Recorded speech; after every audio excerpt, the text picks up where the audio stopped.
Boa noite para todos que estão entrando.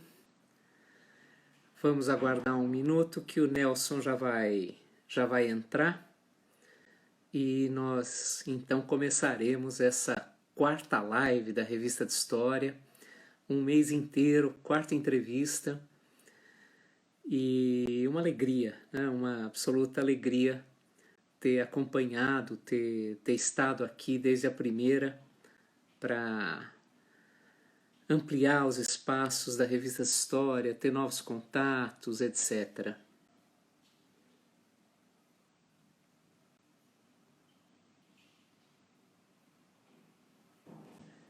Jocelei acaba de entrar, é o grande responsável por a revista existir.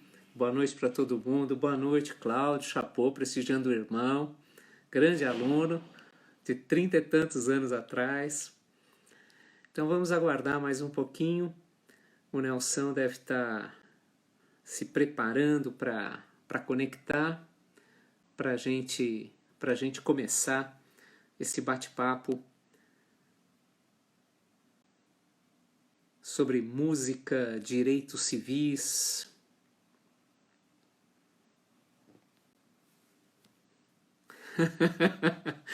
Rafael, nosso entrevistado da semana passada e colega, ansioso para o início da conversa.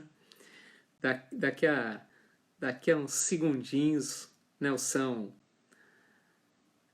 entra, Mirtz, grande Mirtz. Enquanto nós esperamos a entrada do Nelson, atualizar o calendário. Nelson acaba de estar chegando aqui. Atualizar o calendário, o cronograma das nossas lives. Acabou de entrar também a Cris Pereira, que foi a nossa entrevistada na semana passada, uma entrevista maravilhosa. Grande Nelson Chapochini, que acaba de entrar no ar para esse bate-papo. Boa noite. Boa noite, Nelson. Tudo bom? Boa noite a todos. Tudo bem, tudo bem. Um pouco aflito aqui com as questões técnicas. A primeira Você sabe live que eu saí outro dia do Jurassic Park, né? Poxa. A primeira live a gente nunca esquece, né? É verdade, é verdade. Então, tava começando a atualizar o pessoal do nosso calendário. Quanto ao nosso calendário, uma pequena mudança. Será o seguinte, na semana que vem, nós teremos, como eu já havia avisado a vocês, Ana Paula Tavares Magalhães, nossa colega no Departamento de História da USP, que vai tratar de ética na pesquisa. Na semana seguinte, Eduardo Natalino. Vamos falar de história indígena, vamos falar de previsões nefastas do futuro. Edu Natalino vai participar aqui conosco. E na outra semana, da terceira semana de junho, Maria Lígia Prado, para completarmos aí a sétima live, né? E estamos fechando o calendário de junho. O Eduardo Peruso acaba de entrar. O Eduardo Peruso é a pessoa mais importante, na verdade, nessas lives, porque é o sujeito que consegue fazer a gravação e me mandar depois para eu colocar no ar, no YouTube e no Spotify.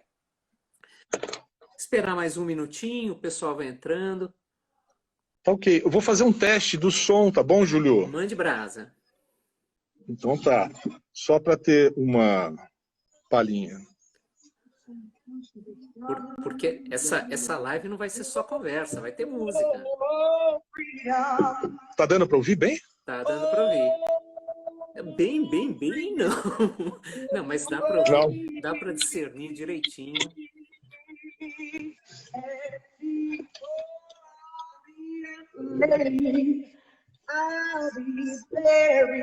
Ah, perfeito, Nelson. Tá ótimo. Olha aí, a caravana de Boiçucanga tá te mandando beijos. Opa, eu aguardava por isso. Nath, cheerleader. A Joana que acabou que hoje pôs um comentário no Instagram, que foi sua aluna em Franca e que hoje é professora em Fortaleza. Também tá É isso mesmo, claro. Olha só. Imagina, muito obrigado, Eduardo. Não é pequeno, não. Ricardo Lízias, grande Ricardo Lízias, que uma hora vai ser entrevistado. Olha. Estamos seguindo Maravilha. aqui na quarta O live da Gui, Revista de História. Isso, maravilha. isso começou num papo entre o Chico e mim, e achando que ia ser achando que era uma maluquice, o Chico topou, e daí para frente não paramos mais, não paramos mais. Bom, vamos lá, né? Vamos lá. Nelson Sapochnik. Para alguns é Nelsinho, para outros é Nelson. Olha o Chico aí. Para outros é Nelson, para outros é Chapô. Vai ser um pouco difícil para mim tocar essa entrevista, porque eu não tenho nenhuma proximidade com o Nelson, a quem eu vou chamar de Nelson, como vocês já repararam. Afinal de contas, nós somos amigos apenas há 34 anos, já trabalhamos juntos e muito antes da USP, numa escola de ensino médio, a maravilhosa, incrível e inesquecível Escola Logos. Então tem muita conversa aí, tem muito passado, muito presente e muito futuro acumulado nesse bate-papo que a gente começa agora. Nelson Sapochnik é formado em História pela PUC, pela maravilhosíssima PUC, onde também fomos colegas, também demos aula simultaneamente. Fez mestrado e doutorado na História Social da USP, orientado por Nicolau Shevchenko. Um mestrado em que ele estudou relações entre José de Alencar e Van Hagen, e no doutorado trabalhou com bibliotecas, gabinetes de leitura. O objeto de estudo principal, prioritário do Nelson Sapochnik é o estudo da leitura, a história dos espaços de leitura, das formas, dos suportes de leitura. Só que hoje ele não veio falar de leitura, embora, se quiser, possa falar. Para isso ele vem outro dia. Hoje ele veio falar de música. Né?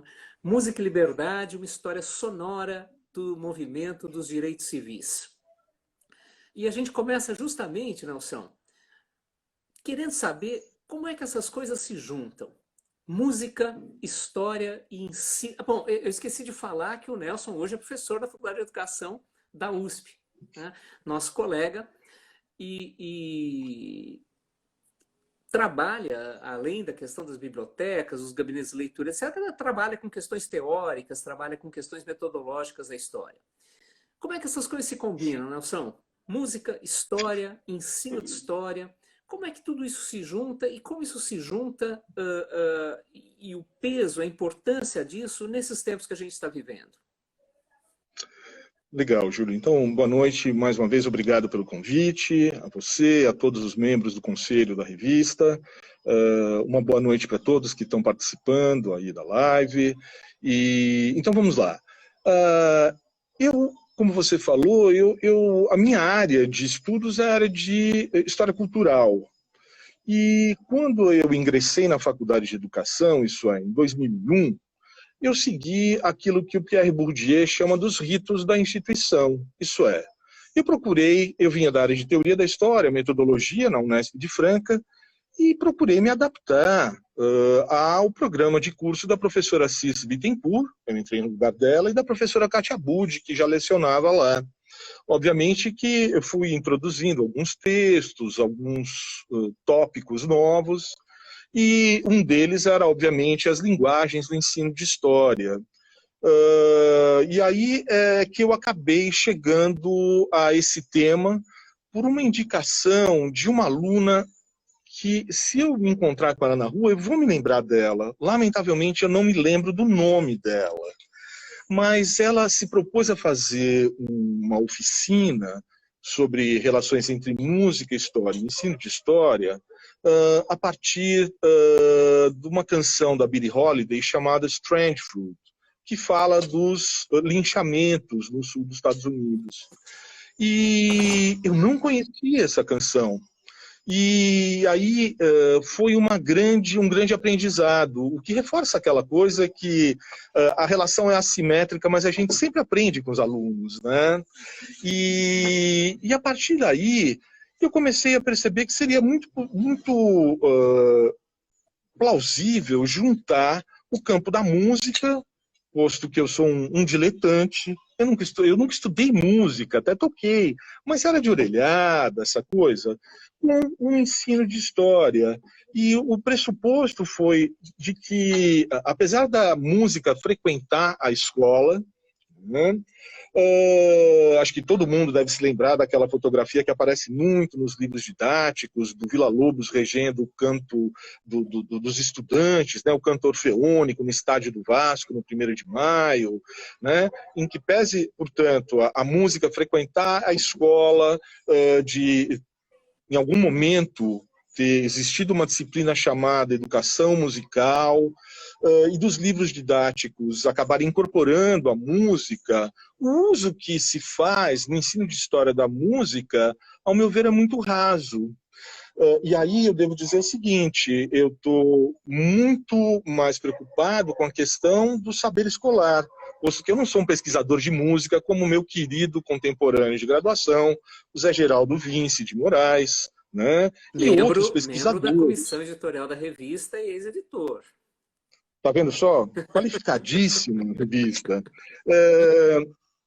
Então, a minha preocupação foi de pensar como é que os professores podem fazer um trabalho interessante em sala de aula que consiga superar uma falsa oposição entre música e o contexto, seja lá o que isso for, ou a história, né? Como se a história fosse alguma coisa externa e a música tivesse uma complexidade e um caráter imanente.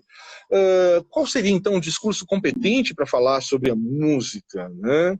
Eu penso que, observando a presença da música nos livros didáticos, é possível perceber que, já a partir dos anos 70, ela aparece citada, mas aparece citada de uma perspectiva do biografismo, da estilística. Então, a música barroca, a música colonial, a música romântica, ou o nome, tão somente o nome de um compositor e a data de nascimento e morte, né? A partir do final dos anos 70, já num contexto de resistência, de enfrentamento à ditadura, é possível perceber alguns livros didáticos usando letras de música, a presença de letras de música, seja como excerto, né, na abertura de capítulos, de unidades, nos boxes. Então, até graficamente, dá para perceber a presença da música em diferentes espaços do livro didático, ou também nos exercícios, né? No entanto, há uma parcialidade muito grande, porque ao trabalhar com música, a única coisa que os professores não fazem, é oferecer a possibilidade de ouvir música, né? A música era entendida tão somente como a letra. Então havia uma parcialidade muito grande, ou aquilo que a gente poderia chamar de uma ilusão da referencialidade. Ou seja, toda a polissemia que envolve a linguagem musical, melodia, harmonia, ritmo, as relações tensas, complexas entre esses estratos e a poética da música era anulada em nome de uma referencialidade.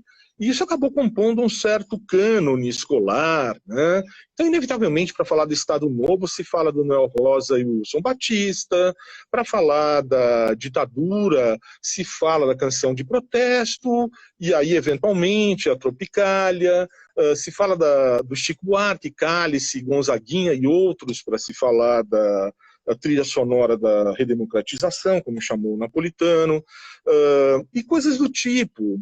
Mas sempre é a letra que tem prioridade sobre a experiência de ouvir a música. Então, me parece que é importante, e lá na Faculdade de Educação seria um lugar muito positivo para enfrentar essa questão da polissemia no campo do ensino da história. Me parece que não resta alternativa a não ser o randomismo como estratégia formativa. Isso é preciso ouvir música, e é preciso ouvir música dos mais diferentes gêneros. Não adianta porque o aluno ouve Racionais, ou a mãe do aluno ouve Chico Buarque, ou o pai do aluno ouve Legião Urbana, você vai dar é só isso. Que dieta magra, péssima, né? Queremos mais. Devemos, então, explorar uma educação dos sentidos, né? Para lembrar lá do Peter Gay, ampliar esse repertório para poder endossar aquela famosa tese do Oswald de Andrade, que um dia a massa vai provar dos finos biscoitos que preparo. Né? Isso significa, então, usar a música na sala de aula como uma estratégia de valorização da pesquisa escolar, do ativismo do professor e dos alunos, para que não sejam, vamos dizer, reféns de programas feitos por burocratas das secretarias de educação, editores, autores de livros didáticos. Ou seja, é preciso formar professor, é preciso trabalhar com os alunos, incentivando a pesquisa. E a música parece ser uma linguagem muito positiva. Né? Então foi assim que eu cheguei.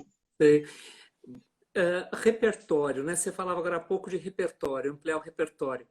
E daí, na verdade, eu ia te perguntar outra coisa, mas eu lembrei de uma história que aconteceu faz muitos e muitos anos, quando o Nicolau era professor na Faculdade de Moema, que num determinado momento entraram os garotos para fazer uma enquete na sala de aula sobre que tipo de música gostariam de ouvir no intervalo das aulas. Se prefeririam, eu não me lembro quais eram as opções, mas era alguma coisa assim como samba, MPB ou alguma outra coisa. E o Nicolau, obviamente, provocador como sempre, falou: e por que não rock? E daí, lógico, ouviu o discurso já pronto de que rock é música de colonizado, papapá, o imperialismo, essa coisa toda. E abriu o espaço, daí se abriu um espaço para uma discussão justamente sobre a necessidade desse repertório. Repertório mais vasto, repertório ampliado, linguagens variadas e, ao mesmo tempo, o vínculo com autonomia, com consciência. Né? É esse o caminho, não é? É isso aí. Portanto, a música, a gente, né, você também trabalhando com literatura, né, a gente poderia lembrar do debate lá do Darton, do Chartier, sobre o papel dos livros na Revolução. Né? E a famosa pergunta: livros fazem revolução? Acho que a gente poderia pensar a mesma coisa em relação à música. Né? Tanto no contexto aqui de ditadura, aqui no Brasil, no Chile, na Argentina, ou também nos anos 60, com uma diversidade de gêneros, também nos Estados Unidos, né? A música teve um papel mobilizador muito grande. Música faz revolução? Não. Mas música produz, congrega, mobiliza, produz palavras de ordem e pode criar condições para triunfar um processo revolucionário. É mais ou menos o que um importante educador de nome Paulo Freire, que parece que foi proscrito pelo atual sinistro da educação, né? Ele dizia alguma coisa muito semelhante. Ele dizia assim que livros não fazem revolução, livros formam leitores que transformam o mundo. Né? A música tem esse papel. Ela pode criar as melhores condições para, por exemplo, nesse recorte temporal e espacial que estamos trabalhando, pensar como é que a música conseguiu, de alguma maneira, promover uma integração, conseguiu rebaixar, em certos níveis, o grau de preconceito, de segregação. Como é que esse desvio, ou aquilo que o pessoal da música chama de crossover, né? Como é que sair de um nicho de música negra, música racial, e se transformar em música pop, criou não mudou a condição da população afro-americana, né? Mas certamente produziu uma coisa muito importante: o Black Proud.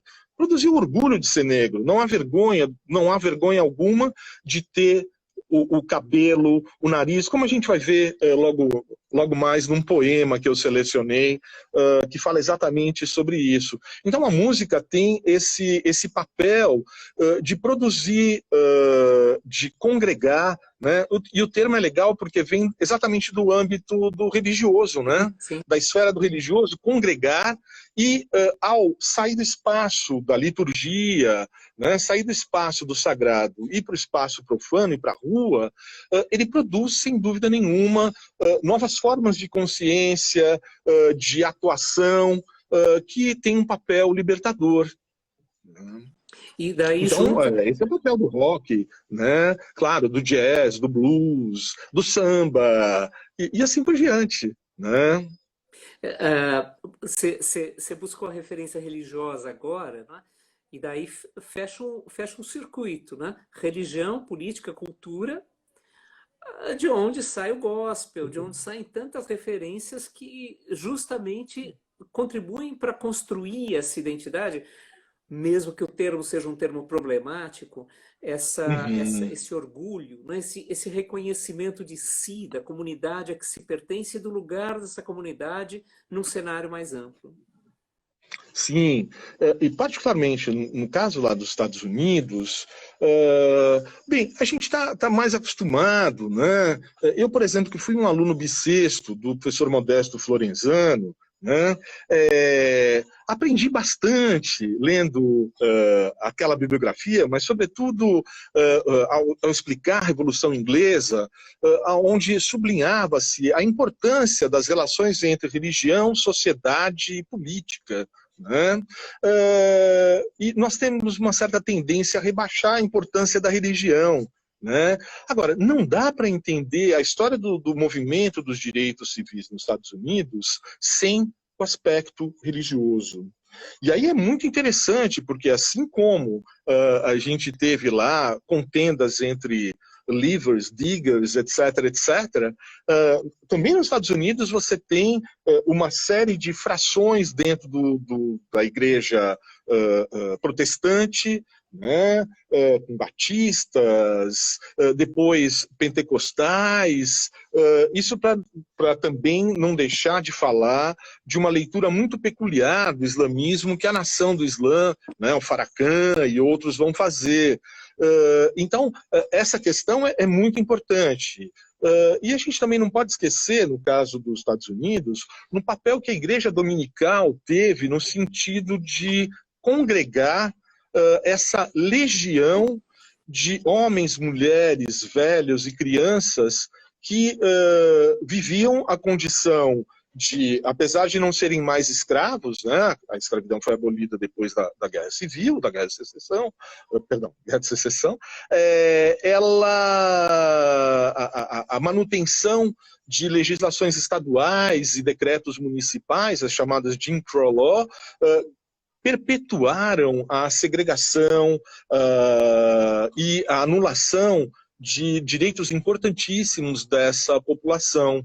E era na igreja que eles se encontravam e se consideravam, portanto, pessoas dignas, e era esse apelo por uma liberdade que não se dava mais no plano terreno, mas era no plano da redenção de uma outra vida que poderia ser buscado.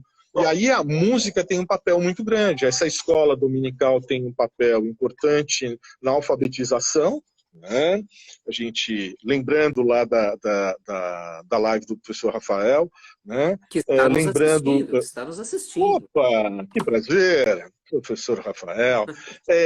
Mas o Só fato é uma que... observação, desculpa te interromper, Oi. mas os três entrevistados anteriores, o Chico, o Rafael e a Cris, estão aqui. E a Cris, é verdade, é verdade. Puxa, que honra. Eu me sinto muito honrado. São pessoas porque eu tenho muito mais do que admiração, um bem-querer muito grande. Então, ótimo.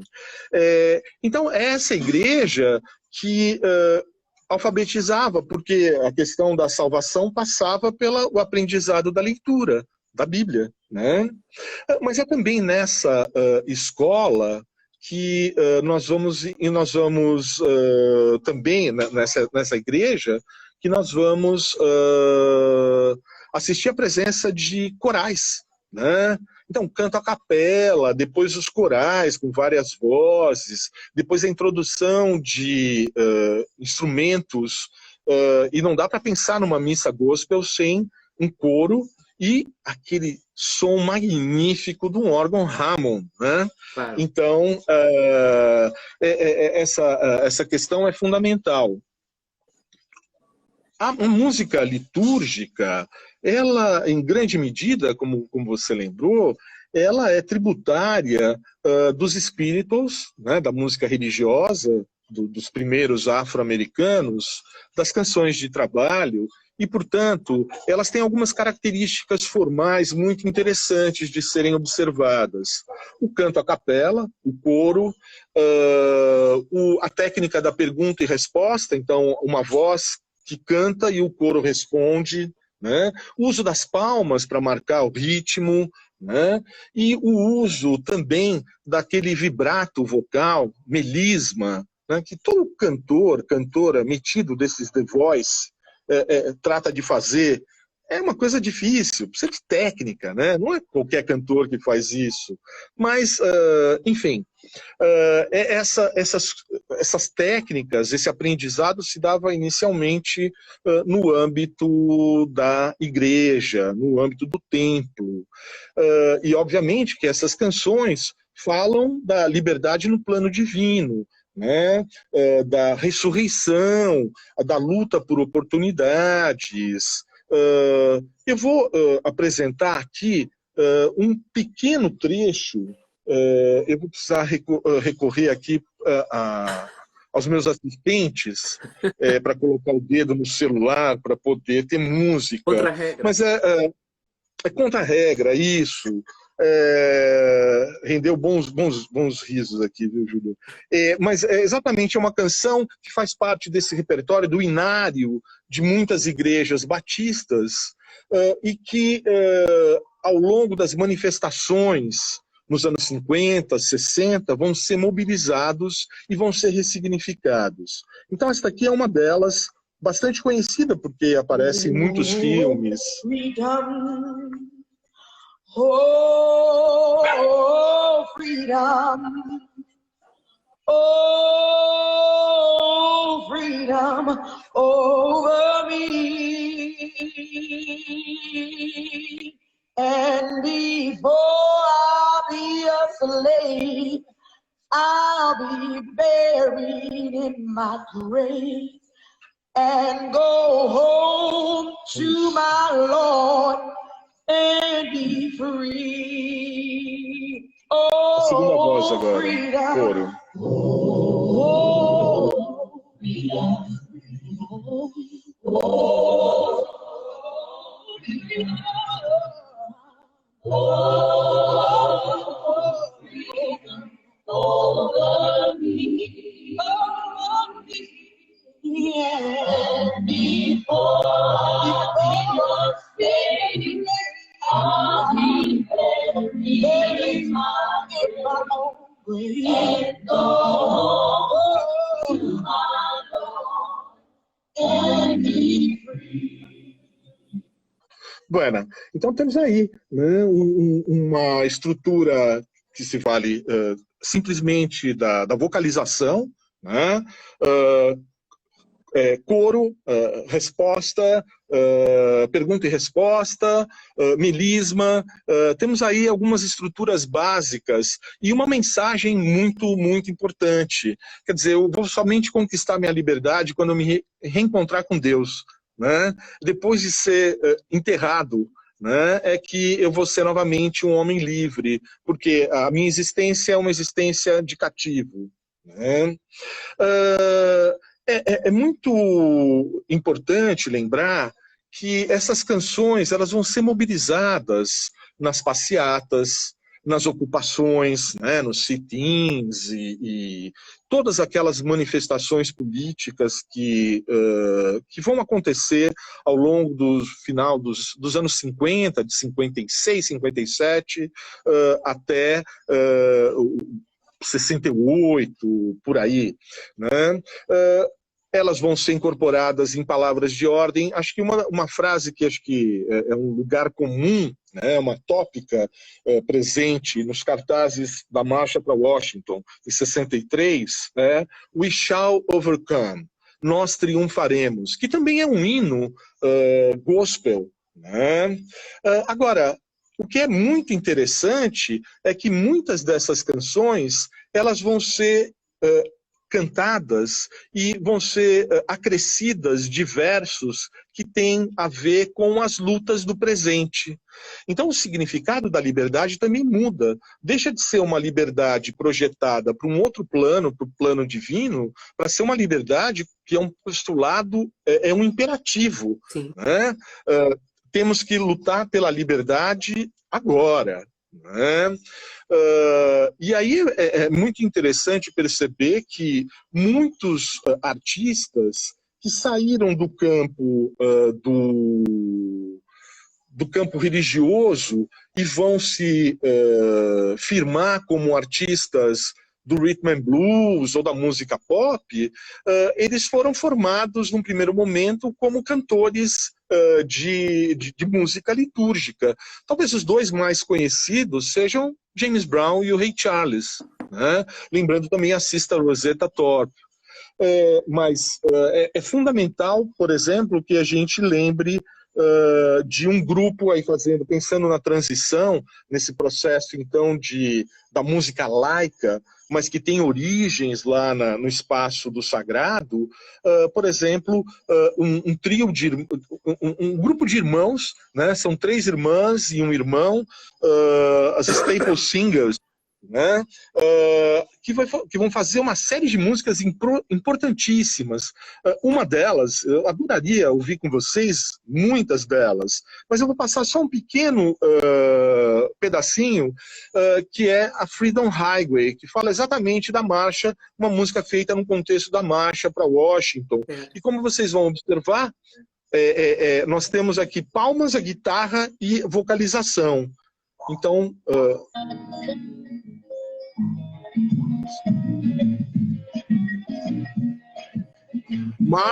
Marche para a Estrada da Liberdade. O Felipe Ming, que foi nosso aluno na Logos, nosso aluno. Seu aluno em 85 no primeiro ano e meu aluno em 86 no segundo ano do colegial, está lembrando Freedom, Let My People Go. E a C. Bueno N, eu não sei qual é o seu nome, me desculpe, ela lembrou que na verdade, essa discussão ela persiste muito atual, sobretudo se a gente lembrar que nos últimos dias tivemos eu não sei se ontem ou anteontem, a morte do George Floyd, um garoto por um policial branco. Sim. Que pisou no pescoço dele, não é? Ele morreu ali na hora. Então, e algumas semanas atrás... E algumas semanas atrás, o João Pedro, no Rio de Janeiro. Isso, exatamente. E tantos outros. Exatamente. E tantos outros, e tantos outros. Eu vou deixar para, no encerramento, fazer uma homenagem, um tributo a essa legião de homens, de mulheres, de crianças que são assassinados, né, em nome da ordem. E lembrar que vidas pretas importam. Bom, então, voltando lá... Eu te interrompi quando você ia pôr a música. Não, imagina. Não, mas era só para lembrar. Me parece que essa é uma vertente importante, então, ao falarmos da questão da trilha sonora do movimento dos direitos civis. Então, essa música de origem religiosa, que sai do espaço litúrgico, vai para as ruas, é significado, é ressignificada, é acrescida de versos que tem a ver com a atenção, e é muito interessante porque ela vai ser entoada não apenas pelos cantores anônimos, né? Mas por grandes artistas. A gente pode lembrar do Prêmio Nobel de Literatura, Bob Dylan, a Joan Baez, John Seger e tantos outros que vão entoar essas canções, né? Que vão ter um papel mobilizador muito grande, muito grande. Mas uma outra vertente musical que me parece ser muito importante lembrar é a do jazz. né? Porque, afinal de contas, parece que jazz é uma música tão cifrada, tão difícil, e como é que ela chega, e o que que ela traz, e como é que ela se articula com as questões relativas aos direitos civis, né? E Então, ontem, desculpa te cortar, mas ontem ou anteontem, eu não me lembro agora, ontem ou anteontem foi aniversário do Kind of Blue. isso, exatamente, exatamente. E nós vamos ouvir aqui um trecho, obviamente, So What? Não dá para não pensar, né? E aí faço também aqui um agradecimento à Sheila Virginia, que me emprestou, que fez a menção ao Para mim livro, também. a história da gravação, E é né? sensacional. Bacana, então, Sensacional. Virginia, obrigado. Estou vendo aqui a presença aqui do meu filho, do Vinícius, também. Opa, Então tem a caravana de São Luís do Paraitinga também no pedaço. Legal. seja Bom, bem-vindo, Vinícius. então vamos pensar o seguinte, que Olha a Virgínia aí. A Virgínia também está presente. legal, valeu. É isso aí, Virgínia. Coraçãozinho para você também.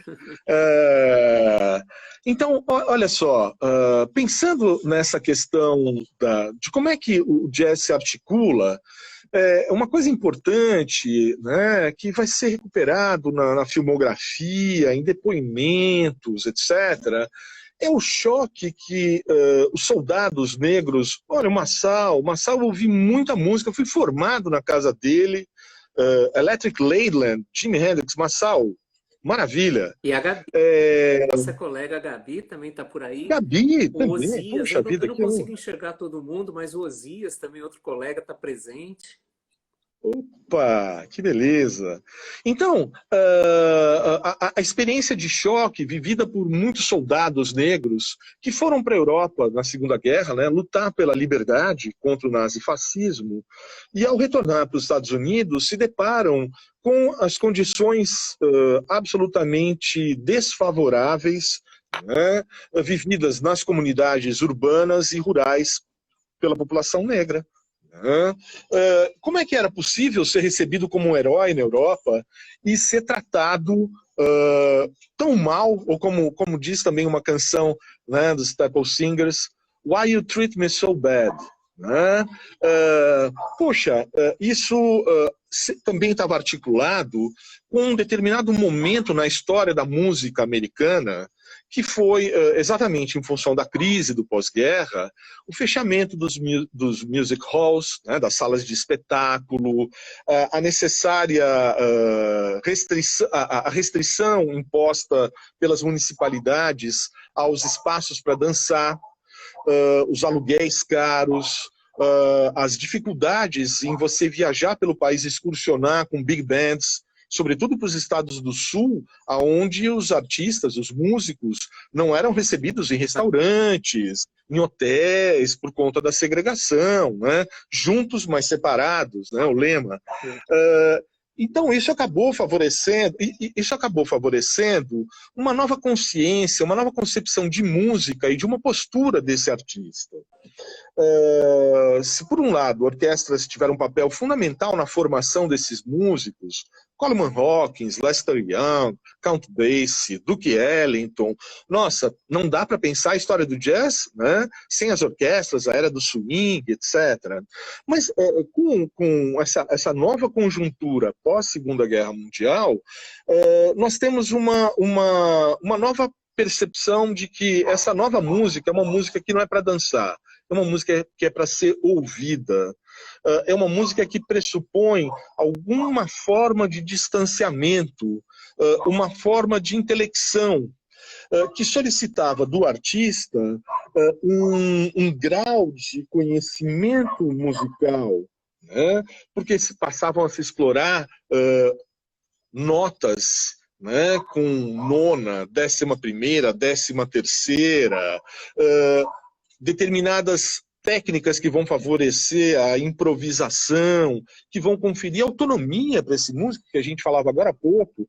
Não é mais a ditadura do band leader, né, que escreve até os arranjos e de repente sobe lá um cara, faz o solo no saxofone, senta, levanta o outro no trompete, faz o solo e passam o tema novamente e encerram, né?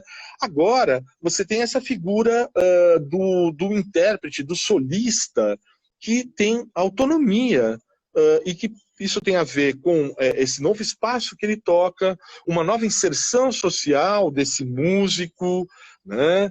E a gente pode perceber isso de uma maneira muito legal. Eu selecionei aqui um trechinho da autobiografia do Miles Davis, em que ele fala um pouco sobre isso, né? Ele diz o seguinte, é muito legal isso. Por mais que eu amasse o Dizzy Gillespie e o Satchmo, Louis Armstrong, né, eu sempre detestei o modo como viviam rindo para as plateias. Eu sei por que eles faziam isso, para ganhar dinheiro, e porque eram tão mestres de cerimônia, anfitriões, como trompetistas. Tinham família para alimentar. Além disso, ambos gostavam de fazer palhaçadas. Era simplesmente o jeito deles. Não tenho nada contra fazerem isso se querem. Mas eu não gostava, e não tinha de gostar. Vim de um cenário social e de uma classe diferente dos dois. Sou do meio oeste, enquanto os dois são do sul. Por isso, encaramos os brancos de um modo um pouco diferente. Eu também era mais jovem do que eles, e não precisava passar pelo que tinham passado para ser aceito na indústria da música.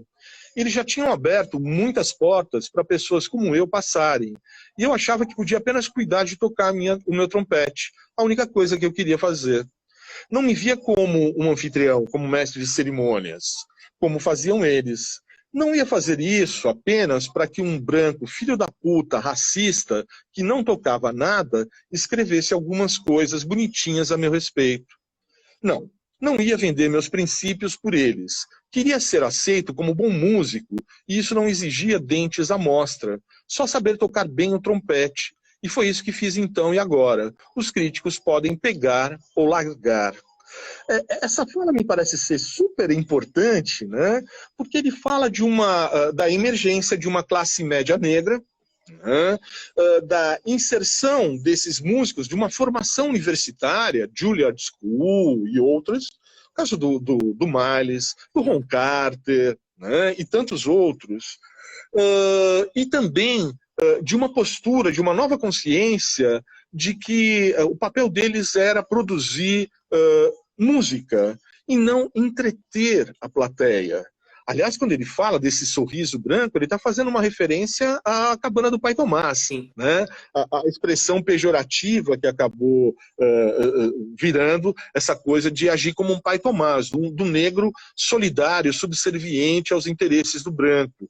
Não, aqui eu quero ser respeitado, eu sou negro, eu sou músico e eu não devo favor, eu sou um profissional. Né? Então, essa concepção foi fundamental. E aí, diante desse quadro novo, o que o jazz feito a partir dos anos 50 ofereceu de novo e foi solidário na luta pelos direitos civis? Eu selecionei aqui algumas coisas que me parecem ser importantes de serem mencionadas. Bom, você falou do Kind of Blue, né? Parece que 1959 foi um ano do balacobaco para música, né? Para música, para o jazz, porque foi o ano do Kind of Blue, né? E aí essa modulação do bebop para o jazz modal, né? E que é o álbum mais vendido de jazz até hoje, né? E um álbum onde você tem a presença de um pianista branco tocando com outros instrumentistas negros, o Bill Evans, né? Por outro lado, é também o ano que o Dave Brubeck gravou Time Out, que também é outro grande sucesso do jazz, né? Onde nós temos grandes experiências temporais, compassos inusitados que vão ser buscados em na valsa, na música turca, etc. Dessa vez a inversão na composição étnica do grupo, né? Você tem o Eugene Wright, é o único negro, o baixista, no meio de músicos brancos. Né? 59 também é o ano do absolutamente genial álbum A1 do Charlie Mingus. Né? E nesse disco tem tem temas maravilhosos, né? Recomendo vivamente, quem não conhece, ouça.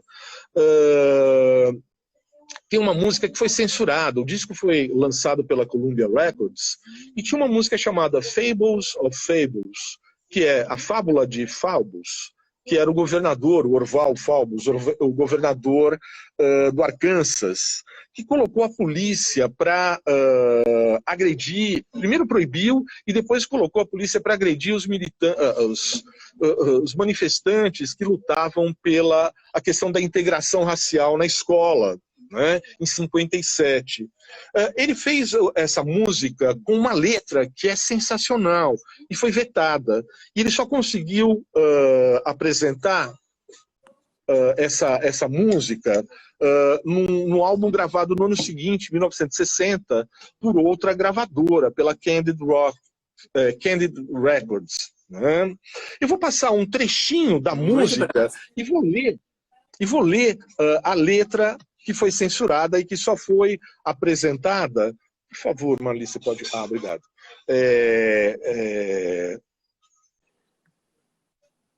Opa, só um instantinho, por favor. Cara, enquanto isso, enquanto você e a sua contra-regra se acertam por aí, agradecer ao elogio do grande Cláudio Chapot, que mesma turma do Felipe Ming, diga-se de passagem. É verdade. A Lilian Lack, Zé Miguel Nani, que estão aí.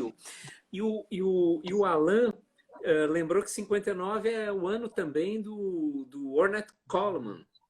Claro. Era o que era na sequência. Ao que o Luiz Ancona completou, que aqui no Brasil chega de saudade. Isso. E, salvo engano, eu posso estar fazendo uma confusão. Formação da literatura brasileira e Grande Sertão Veredas. Acho que é isso também, né? Bom, o tema é esse. Então tem esses socos, fazem um desenho muito maluco, muito interessantíssimo. Mas a letra é também violenta. Talvez é a canção mais engajada desse período.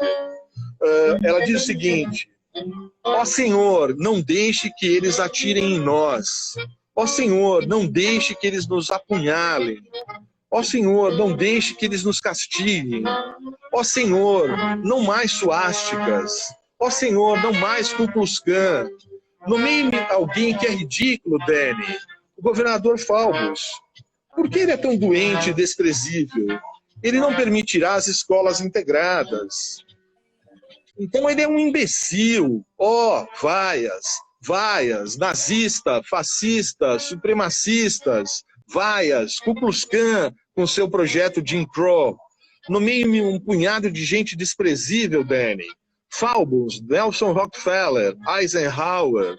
Por que eles estão tão irritados e ridículos? 2, 4, 6, 8. Eles fazem lavagem cerebral e ensinam a odiar. Hello. Então, essa é a letra censurada que fazia parte originalmente dessa canção. Não dá para pensar também, claro, Ornette Coleman com The Shape of the Jazz to Come, de 59, pela Atlantic Records, e é um álbum também da maior importância porque vai se abrir, né, as primeiras experimentações, ainda que melódico, para o vanguardismo e depois para o free jazz. Na sequência, nós temos mais duas peças importantíssimas que fazem essa relação entre jazz e movimentos civis. O primeiro é uma grande suíte feita pelo baterista, o Max Roach. We Insist, Freedom Now Suite. É de 1960. Ele foi pensado para ser apresentado em 63, no centenário da proclamação da emancipação. Né? A capa faz uma referência exatamente aos sit-ins. São os 3 músicos sentados no banco de uma lanchonete, naquele contexto em que os sit-ins eram aqueles movimentos feitos então por jovens, a sua grande maioria jovens negros, que ocupavam esses espaços marcados pela segregação, né? Bibliotecas, ônibus, todo mundo deve lembrar da Rosa Parks, né?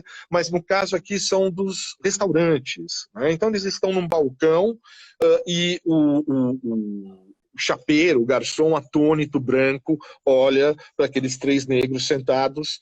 A música é bastante interessante e ela não só faz um tributo à história do negro nos Estados Unidos, mas ela também faz uma relação com os movimentos de independência africana na década de 50.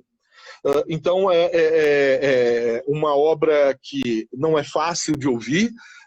Ela é uma suíte vocal e instrumental, não tem piano, tem uma série de gritos em inglês, sem língua alguma, mas com um experimentalismo bastante interessante, né?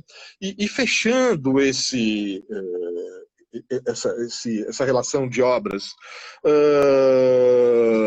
o John Coltrane, ele, num álbum chamado Live at Birdland, de 63, ele apresenta um tema que é uma linda homenagem às 4 meninas que foram assassinadas num ataque da Ku Klux Klan na Igreja Batista de Birmingham, no Alabama, que foi tema de um documentário do Spike Lee, que eu recomendo também, que é muito legal.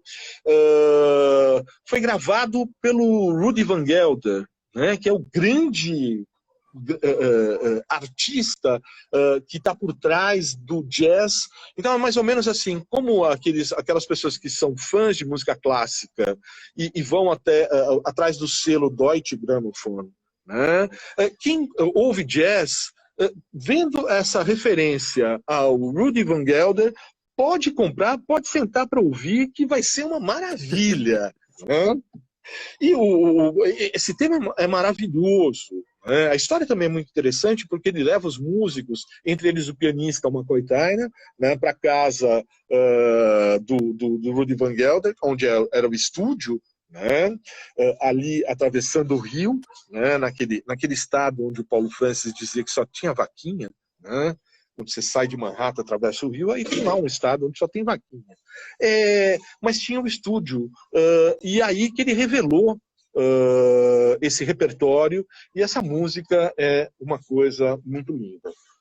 Fechando esse bloco do jazz, Júlio, eu penso que não dá para, e reforçando essa relação religião, política, música, etc., não dá para esquecer do papel fundamental do Martin Luther King, que foi convidado pelo chanceler alemão Willy Brandt para fazer o discurso de abertura do Festival de Jazz de Berlim de 1964. E aí, claro que é um tremendo orador, né? Mas também muito ligado nas potencialidades da música. Ele vai dizer as seguintes palavras, que são maravilhosas. O jazz, Deus operou muitas coisas por opressão. Ele dotou suas criaturas com a capacidade de criar, e dessa capacidade surgiram os doces cânticos de tristeza e alegria que permitiram ao homem lidar com seu ambiente em muitas situações diferentes. O jazz fala pela vida. Os blues contam a história das dificuldades da vida. E se você pensar por um momento, perceberá que elas tomam as realidades mais difíceis da vida e as colocam na música apenas para sair com uma nova esperança e sensação de triunfo. Esta é a música triunfante. E aí, vou cortar um pedaço, ele diz o seguinte: muito do poder do nosso movimento pela liberdade nos Estados Unidos veio dessa música, do jazz. Nos fortaleceu com seus doces ritmos quando a coragem começou a falhar. Ele nos acalmou com suas ricas harmonias quando os espíritos estavam em baixa. E agora o jazz é exportado para o mundo, pois na luta particular do negro na América, há algo semelhante à luta universal do homem moderno. Todo homem tem o blues, todo mundo anseia por significado, todo mundo precisa amar e ser amado, todo mundo precisa bater palmas e ser feliz, todo mundo anseia por fé. Na música, especialmente nesta categoria ampla chamada jazz, há um trampolim para todos eles. É uma beleza, né? Maravilhoso. É uma beleza. Nelson, o nosso tempo está acabando. Nós temos mais 3 ou 4 minutos. Isso é uma tragédia, mas é inevitável. E daí o Jorge Carvalho deu uma sugestão que foi endossada aqui pela Andréia, pela Virgínia, de você passar uma playlist para a gente, que eu publico no blog da revista, Tá. e tento montar no Spotify. Eu não sei se eu vou saber, mas se a Andréia e a Virgínia estão apoiando a ideia, elas vão saber e resolvem esse problema. E Rei Alves Cunha pediu alguma dica de bibliografia sobre história do jazz, tal. E a última observação, bom, o Gui Watanabe pediu justamente para referenciar as músicas, isso aí a gente tenta dar um jeito depois. Maroramos deu uma dica aqui de uma exposição sobre Civil Rights no Museu de Direitos Humanos de Atlanta. Não sei, imagino que hoje em dia seja possível visitar online, não é? Que dá vários exemplos de sit-in e fala sobre o caso das meninas de Birmingham. E então ia pedir para, já que a gente tem que encerrar mesmo em 2 minutos, para você fazer aí a conclusão e depois mandar essas dicas para a gente. Claro. Então, em homenagem a esse motorista que foi assassinado em Minneapolis, ao João Pedro, eu queria ler um poema que se chama Eu Sou Alguém, I Am Somebody, feito por um pastor de Atlanta, chamado George Holmes Borders, que vai ser lido pelo reverendo Jesse Jackson, no chamado Woodstock Negro. Depois eu passo mais dicas sobre isso, que vai acontecer no Coliseu de Los Angeles, em 72, em homenagem a um motim urbano que aconteceu em 65 no distrito de Watts, do lado de Los Angeles, que abrigava um contingente de negros, né, população sobretudo negra. E é muito bonito. Ele diz assim: eu sou alguém, eu sou alguém, eu sou alguém, eu posso ser pobre, eu sou alguém, eu posso receber da Previdência Social, mas eu sou alguém, eu posso ser inexperiente, mas sou alguém, eu sou alguém, eu sou negro, bonito e orgulhoso.